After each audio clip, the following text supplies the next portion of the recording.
अगर आप 2024 में कोडिंग में अपना करियर बनाना चाहते हैं तो ये वीडियो आपके लिए है। ये वीडियो उन सब स्टूडेंट के लिए बेस्ट होने वाला है जो बीटेक, एमटेक, बीएससी करने का सोच रहे हैं। मैं इस फील्ड में 6 साल से वर्क कर रहा हूँ और मैं अभी तक जितना भी कुछ सीखा हूँ, मुझे जितना भी कोडिंग का एक्सपीरियंस हुआ है, मैं आपको सब कुछ इस एक वीडियो में आपके साथ शेयर किया हूँ। और इस वीडियो के लास्ट में आपको ऐसा तरीका भी बताऊंगा जिससे आप कोडिंग सीखकर साइड इनकम जनरेट कर सकते हैं, जो कि मैं खुद फ्री टाइम में कर रहा हूँ। अगर सॉफ्टवेयर डेवलपमेंट की डिमांड की बात करें तो ये हर साल बूस्ट हो रहा है और आने वाले टाइम में इसका और भी क्रेज होगा। बहुत से स्टूडेंट जो टेक के फील्ड में आना चाहते हैं वो इसी बात को लेकर कंफ्यूज रहते हैं, वो मशीन लर्निंग करें या आर्टिफिशियल इंटेलिजेंस करें या गेम डेवलपर बने या ऐप डेवलपर बने या वेब डिजाइनर बने या डेटा साइंस को चूज करें। ये वीडियो देखने के बाद आपका सारा कंफ्यूजन यहाँ क्लियर हो जाएगा। इस वीडियो में आप जानेंगे 2024 में कोडिंग कैसे और कहां से सीख सकते हैं, कोडिंग के बेनिफिट्स क्या हैं, कोडिंग से आप कितना इनकम जनरेट कर सकते हैं, कोडिंग के लिए कॉलेज डिग्री जरूरी है या नहीं, और सबसे लास्ट पॉइंट, कोडिंग से आप साइड इनकम कैसे बना सकते हैं। मैं अपना भी एक्सपीरियंस आपके साथ शेयर करूंगा। मैं आज कोडिंग सीखकर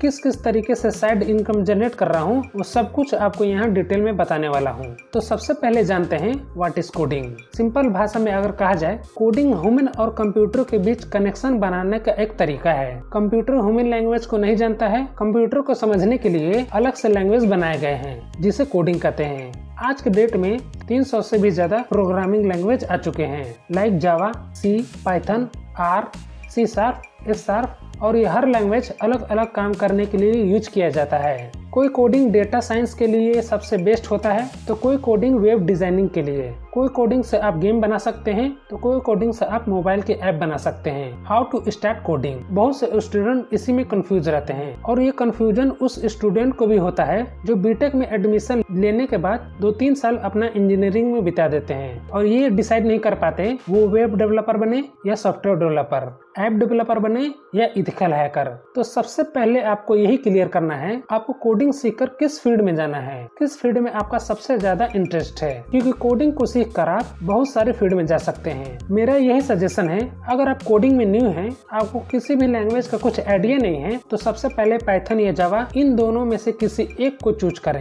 इन दोनों लैंग्वेज के बहुत सारे फायदे हैं। अगर आप इन दोनों लैंग्वेज में किसी एक लैंग्वेज में मास्टर बन जाते हैं तो इन दोनों लैंग्वेज से आप वेबसाइट बना सकते हैं, डेटा साइंस में अपना करियर बना सकते हैं, एआई की फील्ड में जा सकते हैं। इसके साथ आपको सी और C++ का भी नॉलेज होना चाहिए, क्योंकि जब भी आप इंटरव्यू के लिए किसी कंपनी में जाएंगे तो सबसे ज्यादा पूछने वाले क्वेश्चन C++, जावा, इन सब से ही होता है, चाहे वो गूगल हो या माइक्रोसॉफ्ट। छोटी से छोटी या बड़ी से बड़ी कंपनी इन तीनों लैंग्वेज से रिलेटेड आपसे क्वेश्चन जरूर पूछेंगे। कोडिंग में कैरियर बनाने के प्रोसेस को मैं 5 पार्ट में डिवाइड किया हूँ। पहला है वेब डेवलपमेंट। वेब डेवलपमेंट का डिमांड आज के डेट में बहुत है। इसका डिमांड हर कंपनी, स्टार्टअप हो या एमएनसी कंपनी, हर जगह है। स्टार्टिंग में वेब डेवलपमेंट में आपको 3 टेक्नोलॉजी सीखना पड़ता है, HTML, CSS and JavaScript. HTML, CSS इतना इजी है, इसे कोई 10th क्लास का स्टूडेंट भी आसानी से सीख सकता है। HTML, CSS में आप 20 और 25 दिन के अंदर सीखकर मास्टर बन सकते हैं, और सबसे ज्यादा टाइम आपको जावास्क्रिप्ट में लगने वाला है। अगर आप बिगिनर हो तो आपको JS को पूरी तरह से सीखने में 2 से 3 मंथ लग सकता है, वो भी फुल प्रैक्टिस के साथ। इसके साथ वेब डेवलपमेंट 2 पार्ट में डिवाइड होता है। पहला है फ्रंट एंड एंड दूसरा है बैक एंड। फ्रंट एंड वो एरिया है जिस एरिया को आप देख सकते हैं, जो आपके डिवाइस स्क्रीन पे शो होता है, और बैकएंड एरिया को आप नॉर्मली तरीके से नहीं देख सकते हैं। इस पॉइंट को नोट कर लें, ऐसा नहीं है कि HTML, CSS और जावास्क्रिप्ट सीखने के बाद आप वेब डेवलपमेंट में मास्टर बन जाएंगे। अगर आप ऐसा सोच रहे हैं तो ये गलत है। फ्रंट एंड में आपको HTML, CSS, जावास्क्रिप्ट, इसके अलावा बूटस्ट्रैप, टेलविन CSS ये भी सीखना पड़ता है। ये एक तरह से CSS का फ्रेमवर्क है। इसके साथ फ्रंट एंड में आपको और भी फ्रेमवर्क सीखना होता है। आपको AngularJS, React.js या Vue.js, इन सब में से किसी एक फ्रेमवर्क को आपको चूज करना पड़ेगा। सभी प्रो वेब डेवलपर आपको यही सजेस्ट करेंगे, आपको हमेशा React.js को ही चूज करना चाहिए, क्योंकि मार्केट में इसका बहुत ज्यादा डिमांड है। अब बात करते हैं बैकएंड की। बैकएंड में भी आपको बहुत सारे टेक्नोलॉजी मिल जाएंगे। अगर आप PHP को सेलेक्ट करते हैं तो बाद में आपको बैकएंड के लिए आपको लारावेल सीखना पड़ेगा। अगर आप पाइथन को सेलेक्ट करते हैं तो बाद में आपको बैकएंड के लिए जेंगो फ्रेमवर्क सीखना पड़ेगा।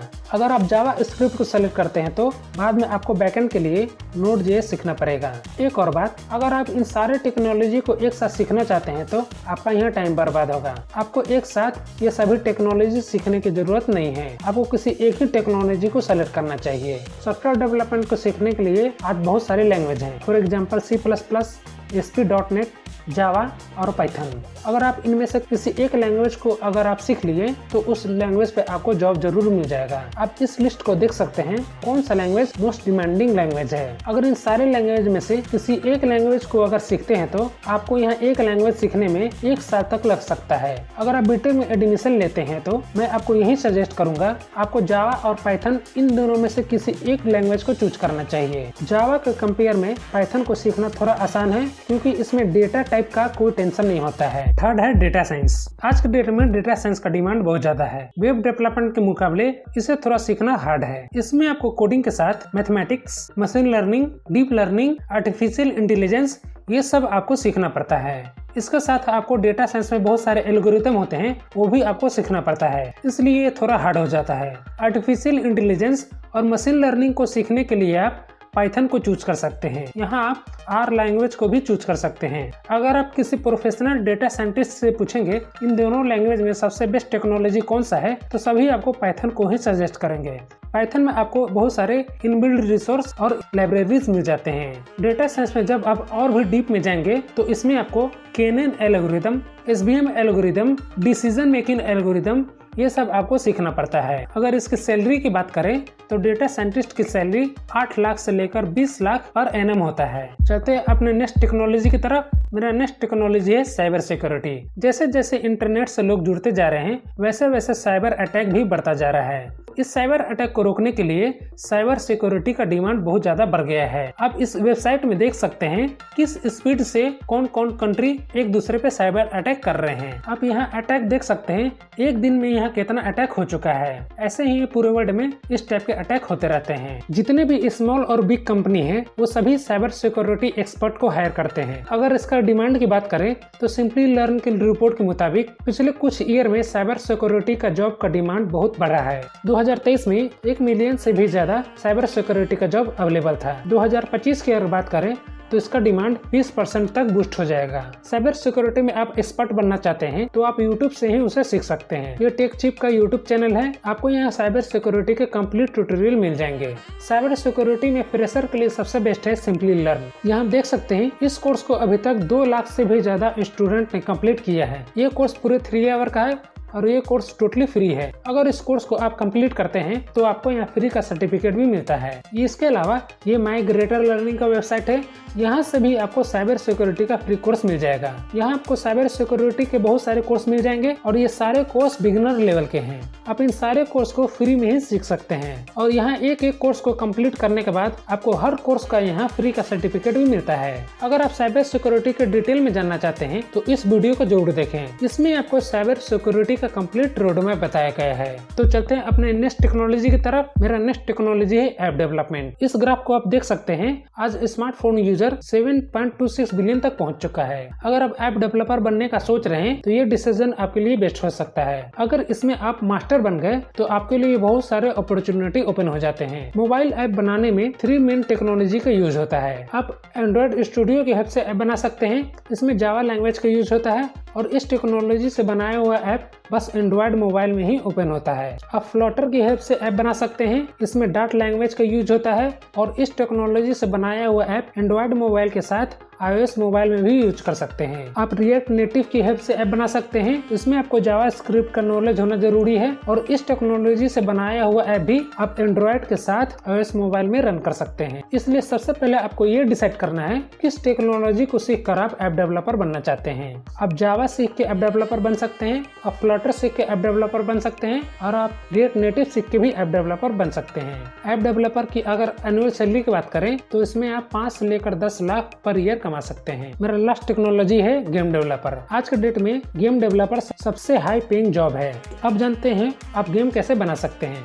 एक गेम को बनाने के लिए ये सब टेक्नोलॉजी यूज में होते हैं। 3D and 2D animator, graphics designer, environmental designer, character designer, system designer, audio designer और इन सबसे इम्पोर्टेंट प्रोग्रामिंग लैंग्वेज। गेम बनाने के लिए प्रोग्रामिंग लैंग्वेज में आपको C, C++, C# ये सब सीखना पड़ता है। ये सब सीखने के बाद आपको गेम इंजन के ऊपर काम करना पड़ता है। सबसे फेमस गेम इंजन यूनिटी, गोडॉट और अनरियल है, क्योंकि यही वो प्लेटफॉर्म है जहां से आप कंप्यूटर और मोबाइल गेम बना सकते हैं।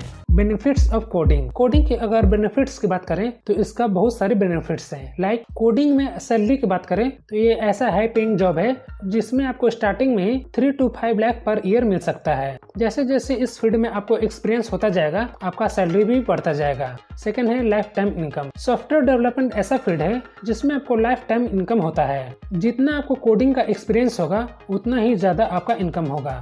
थर्ड है रिमोट वर्क। कोडिंग सीखकर आप रिमोट वर्क भी कर सकते हैं। 2020 में जब लॉकडाउन हुआ था उस टाइम बहुत से लोगों का जॉब चला गया था, पर कोडिंग की इंडस्ट्री में लॉकडाउन का ज्यादा फर्क नहीं पड़ा था। How much developer earn. बहुत सारे स्टूडेंट का ये सवाल होता है कोडिंग के फील्ड में आप कितने पैसे कमा सकते हैं। तो मैं आपको यह क्लियर कर दूं, कोडिंग में सैलरी 2 चीजों पर डिपेंड करता है। फर्स्ट है आप कौन सा लैंग्वेज को सेलेक्ट किए हैं और सेकंड है जॉब पोजीशन। ग्लासडोर के मुताबिक डेटा साइंस की average salary 7 to 20 lakh per annum होता है। मशीन लर्निंग की average salary 10 to 20 lakh per annum होता है। वेब डेवलपर की average salary 3 to 6 lakh per annum होता है और फुल स्टैक की average salary 5 to 15 lakh per annum होता है। ये सारा सैलरी आपको इंडिया में ही मिल जाएगा।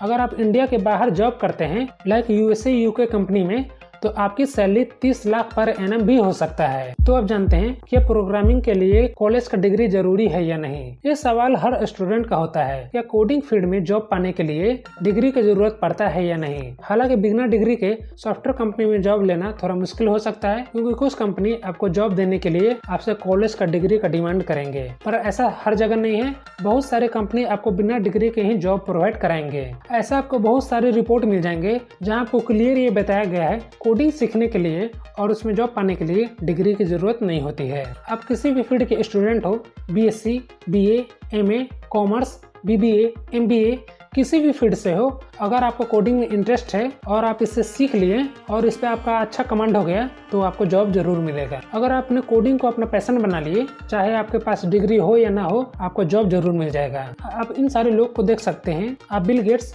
मार्क जुकरबर्ग, लैरी पेज, ये लोग ऐसे बिग सॉफ्टवेयर डेवलपर हैं जिन्होंने कभी भी अपने कॉलेज लाइफ में डिग्री को वैल्यू नहीं दिए थे।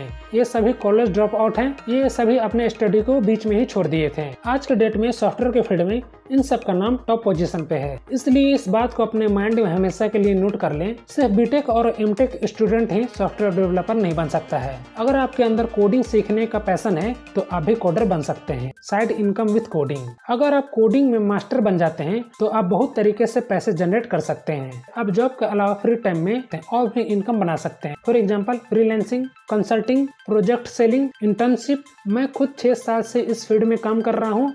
मैं कोडिंग सीखकर जॉब के साथ खुद का साइड इनकम भी जनरेट कर रहा हूँ। ये मेरा कोडिंग मास्टर का वेबसाइट है। इस वेबसाइट में मैं tools, function, static website, dynamic website, इन सब प्रोजेक्ट को लोगों को प्रोवाइड कराता हूँ। इसके अलावा और भी तरीके हैं जिससे आप कोडिंग की हेल्प से पैसे कमा सकते हैं। इस वीडियो में आपको कोडिंग से पैसे कमाने के पूरे 10 तरीके बताए गए हैं। इसका लिंक आपको डिस्क्रिप्शन बॉक्स में मिल जाएगा। तो फ्रेंड्स, मिलते हैं उसी वीडियो में।